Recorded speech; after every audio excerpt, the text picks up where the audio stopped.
Menteri Perhubungan Menhub Budi Karya Sumadi menyebut proyek kereta cepat Jakarta-Bandung (KCJB) akan diperpanjang hingga Surabaya. Dari saat ini cuma dari Halim Jakarta ke Tegal luar Kabupaten Bandung.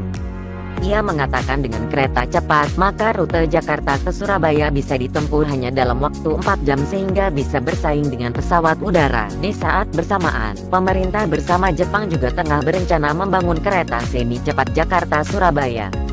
Meski baru wacana, Budi tidak menjabarkan terkait tindak lanjut mengenai realisasinya, terutama sumber pendanaannya untuk rute Jakarta-Bandung saja yang berjarak hanya 142 km.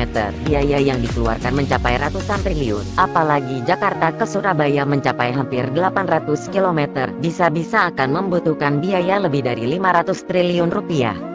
Proyek kereta cepat didanai utang dari China dengan bunga 2% per tahun, jauh lebih tinggi dibandingkan proposal Jepang yang menawarkan bunga 0,1% per tahun. Sementara itu Menteri Koordinator Bidang Kemaritiman dan Investasi, Luhut Binsar Panjaitan, mengatakan terkait rencana kereta cepat Jakarta-Bandung yang akan berlanjut hingga Surabaya, Jawa Timur, menilai hal itu akan mendukung efisiensi Indonesia.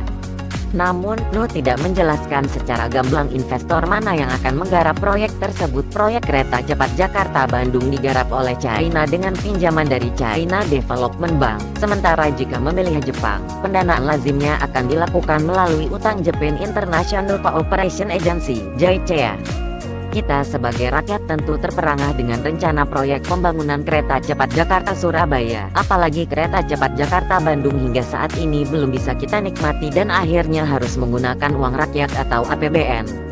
Apalagi kereta cepat Jakarta-Bandung masih menyisakan banyak masalah, dari waktu pembangunannya yang sering molor atau mangkrak dan biaya pembangunannya yang terus membengkak. Cukup Pak Jokowi, kami tak sanggup lagi, karena kalau menggunakan APBN itu uang kami. Kalau menggunakan utang, yang bayar nanti juga anak cucu kami. Kalau cuma ke Surabaya kami cukup pakai bis, atau kalau ingin cepat bisa kami menggunakan pesawat udara. Jadi belum darurat dan mendesak kami masih bisa menggunakan transportasi yang ada.